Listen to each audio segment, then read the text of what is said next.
درود ماہی، وہ درود جس پر دوزخ کی آگ حرام ہے۔ کیا آپ یقین کریں گے کہ ایک مچھلی 3 دن آگ پر رہی مگر پکی نہیں؟ کیا آپ مانیں گے کہ ایک مچھلی اللہ سبحانہ و تعالیٰ کے حکم سے بولی اور نبی کریم صلی اللہ علیہ وسلم سے کلام کیا؟ اور کیا آپ جانتے ہیں کہ وہ کون سا درود ہے جس کے بارے میں فرمایا گیا اس پر دوزخ کی آگ حرام ہو جائے گی؟ آج کی یہ ویڈیو صرف کہانی نہیں بلکہ نجات کا پیغام ہے، آخر تک ضرور سنیے گا۔ کہانی کا آغاز ایک روز نبی کریم صلی اللہ علیہ وآلہ وسلم مدینہ منورہ کی مسجد میں تشریف فرما تھے کہ اچانک ایک اعرابی حاضر ہوا۔ اس کے ہاتھ میں ایک طباق تھا جس پر کپڑا ڈھکا ہوا تھا۔ اعرابی نے وہ طباق آہستہ سے حضور نبی کریم صلی اللہ علیہ وسلم کے سامنے رکھ دی۔ نبی کریم صلی اللہ علیہ وسلم کا سوال حضور صلی اللہ علیہ وسلم نے فرمایا، اس میں کیا ہے؟ اعرابی نے عرض کیا، یا رسول اللہ صلی اللہ علیہ وسلم، 3 دن ہو گئے ہیں میں اس مچھلی کو آگ پر پکا رہا ہوں لیکن یہ پکتی ہی نہیں، آگ کا اس پر کوئی اثر نہیں ہوتا۔ میں اسے آپ کی خدمت میں اس لیے لایا ہوں کہ آپ ہی اس کا راز جانتے ہیں۔ حیرت انگیز معجزہ۔ جب وہ طباق کھولا گیا تو اللہ سبحانہ و تعالیٰ کے حکم سے وہ مچھلی بولنے لگی۔ مچھلی نے عرض کیا، یا رسول اللہ صلی اللہ علیہ وسلم، ایک دن میں پانی میں کھڑی تھی کہ ایک آدمی ایک خاص درود شریف پڑھ رہا تھا۔ اس کی آواز میرے کانوں تک پہنچی اور میں خاموشی سے سنتی رہی، درود ماہی۔ مچھلی نے عرض کیا، یا رسول اللہ صلی اللہ علیہ وسلم، میں نے وہ درود سیکھ لیا اور اسی کی برکت سے آج آگ بھی مجھے نقصان نہیں پہنچا سکتی۔ حکم نبوی صلی اللہ علیہ وسلم۔ نبی کریم صلی اللہ علیہ وآلہ وسلم نے فرمایا، اے علی، اس درود شریف کو لکھ لو اور لوگوں کو سکھا دو۔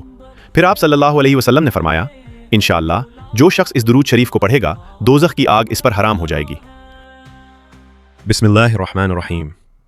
اللہم صل علی محمد وعلی آل محمد، معدن اسرارک وافضل البشر وسبیل الامم بعدد كل مخلوق لك، وصل على محمد وعلى آل محمد وعلى جميع الأنبياء والمرسلين، وصل على كل الملائكة المقربين وعلى عباد الله الصالحين، وسلم تسليما كثيرا برحمتك وبفضلك وبكرمك يا أكرم الأكرمين، برحمتك يا أرحم الراحمين، يا حي يا قيوم يا ذا الجلال والإكرام، يا أحد يا صمد، من لم يلد ولم يولد ولم يكن له كفوا أحد، برحمتك يا أرحم الراحمين۔ ذرا غور کیجئے، ایک درود، ایک مچھلی، آگ بے اثر اور نجات کی ضمانت، اور ہم ہیں جو درود شریف کو صرف جمعہ تک محدود کر دیتے ہیں۔ آج سے نیت کر لیجئے، فجر کے بعد درود، عشاء کے بعد درود، چلتے پھرتے درود، دل ہی دل میں درود، کیونکہ درود صرف الفاظ نہیں، یہ نجات کا درود۔ پڑھتے رہیے۔ اللہ سبحانہ و تعالیٰ ہمیں نبی کریم صلی اللہ علیہ وسلم کی شفاعت نصیب فرمائے، کیونکہ درود صرف الفاظ نہیں، یہ نجات کا ذریعہ ہے۔ اگر ایک مچھلی درود شریف کی برکت سے آگ سے بچ سکتی ہے تو سوچیں، ایک امتی جو درود شریف کو اپنی عادت بنا لے، اللہ سبحانہ و تعالیٰ اس کے ساتھ کیا معاملہ فرمائے گا۔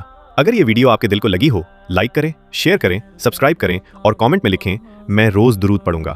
درود پڑھتے رہیے۔ اللہ سبحانہ و تعالیٰ ہمیں نبی کریم صلی اللہ علیہ وسلم کی شفاعت نصیب فرمائے، آمین ثم امین یا رب العالمین۔ اللہ ہمیں کہنے سننے سے زیادہ عمل کرنے کی توفیق عطا فرمائے، آمین ثم امین یا رب العالمین۔ مزید اسلامی معلوماتی ویڈیو دیکھنے کے لیے براہ کرم ہمارے چینل کو لائک، شیئر اور سبسکرائب کریں اور کمنٹ ضرور کریں۔ شکریہ۔